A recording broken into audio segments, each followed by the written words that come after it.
Assalamualaikum warahmatullahi wabarakatuh. Kembali lagi bersama saya, Sofutfia. Kali ini saya akan menjelaskan materi mengenal konsep manajemen.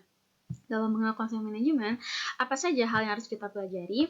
Yang pertama adalah definisi manajemen, yang kedua tingkatan manajemen, yang ketiga fungsi manajemen. Definisi manajemen. Apa itu manajemen? Manajemen berasal dari bahasa Prancis kuno, manajemen yang artinya seni mengatur dan melakukan. Secara etimologis, manajemen berasal dari bahasa Latin, yaitu manus dan agere.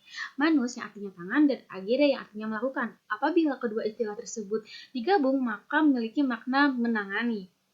Seiring berjalannya zaman, maka beberapa ahli banyak yang mengungkapkan pendapatnya mengenai arti manajemen. Yang pertama dari Ricky W. Griffin. Menurut Griffin, manajemen adalah suatu proses perencanaan, pengorganisasian, dan pengkontrolan sumber daya dalam mencapai tujuan yang efektif dan efisien. Yang kedua dari George R. Terry, PhD. Menurut Terry, manajemen adalah pencapaian suatu tujuan yang telah ditentukan sebelumnya melalui usaha-usaha orang lain. Yang ketiga menurut E.F.L. Bridge. Menurut Bridge, manajemen adalah usaha atau proses yang lebih kepada proses sosial. Manajemen sendiri adalah suatu yang dilakukan orang lain kaitannya dengan orang lain pula.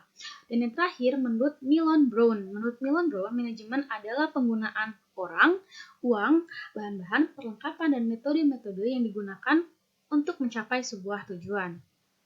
Dari beberapa pendapat ahli tersebut dapat kita simpulkan bahwa manajemen adalah suatu proses, seni, dan ilmu untuk mencapai tujuan organisasi dengan cara menggerakkan orang-orang lain. Selanjutnya adalah unsur-unsur manajemen. Unsur manajemen yang pertama adalah man adalah orang.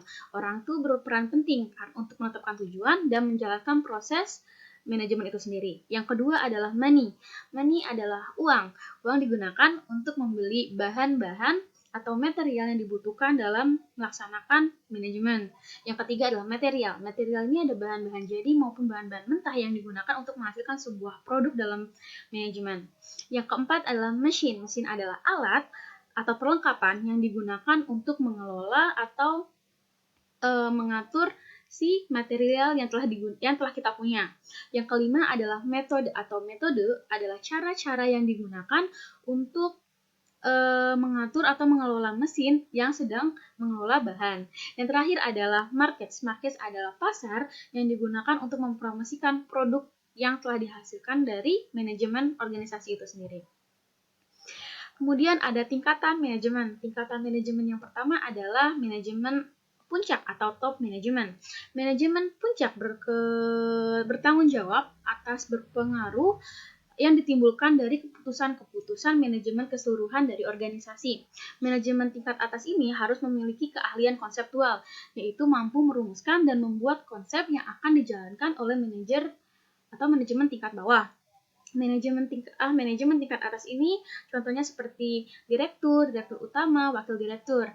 Yang kedua adalah manajemen menengah atau middle management.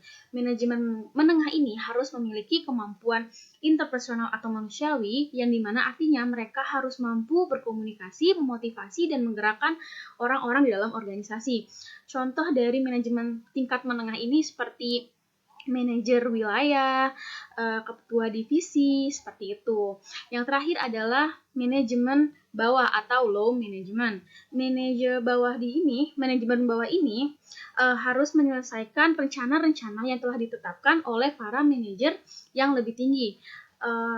Lebih gampangnya, manajemen bawah ini harus memiliki kemampuan khusus seperti kemampuan yang lebih ke teknikal, yaitu karena mereka langsung bertemu dengan alat, proses, dan produk yang digunakan dalam organisasi.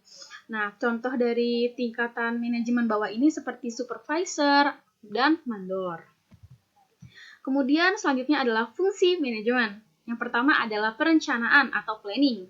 Planning adalah proses menentukan apa yang ingin dicapai dan cara pencapaiannya didasarkan oleh metode atau logika ya tertentu dan rasional.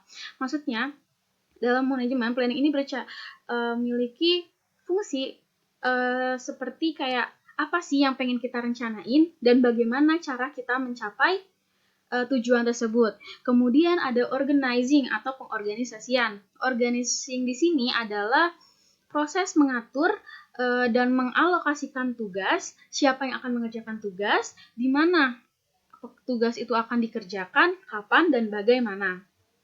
Terus yang ketiga ada actuating atau pelaksanaan. Actuating di sini adalah usaha menggerakkan orang lain. Artinya, fungsi manajemen ini berusaha untuk memotivasi atau mendorong orang lain untuk mengerjakan tugas-tugas yang telah ditetapkan untuk masing-masing anggota organisasi. Kemudian yang terakhir adalah controlling atau pengawasan atau pengendalian. Controlling adalah proses pengukuran pelaksanaan kerja atau kinerja aktual. Artinya, controlling di sini seorang manajer atau bagian manajemen mana pun untuk mengawasi atau mengendalikan apakah rencana ataukah proses yang tengah dilakukan sesuai atau tidak untuk mencapai tujuan tersebut. Jadi, fungsi dari controlling ini adalah membandingkan hasil dengan standar organisasi dan tujuan dan mengambil tindakan korektif jika dibutuhkan. Kemudian, selanjutnya adalah fungsi-fungsi manajemen menurut beberapa ahli. Ada dari Henry Fayol, Luther Gould, Lyndall F. Arwick, George R. Terry, Knoch Whitehead, Stoner dan Freeman, Fritz and Robinson. Bisa kalian baca, kalau ini adalah fungsi-fungsi manajemen yang dikemukakan oleh ahli-ahli lainnya. Nah, sekian penjelasan materi dari saya. Kurang lebihnya mohon maaf. Semoga materi ini bisa bermanfaat buat kalian. Sedikit saya kasih tahu beberapa quotes tentang masa depan yang quotes-quotes ini juga bisa membantu saya lebih termotivasi dalam belajar. Ya, terima kasih buat semuanya yang sudah mendengarkan video ini. Semoga video ini bermanfaat buat kalian semua. Tetap semangat ya dan stay powerful. Wassalamualaikum warahmatullahi wabarakatuh.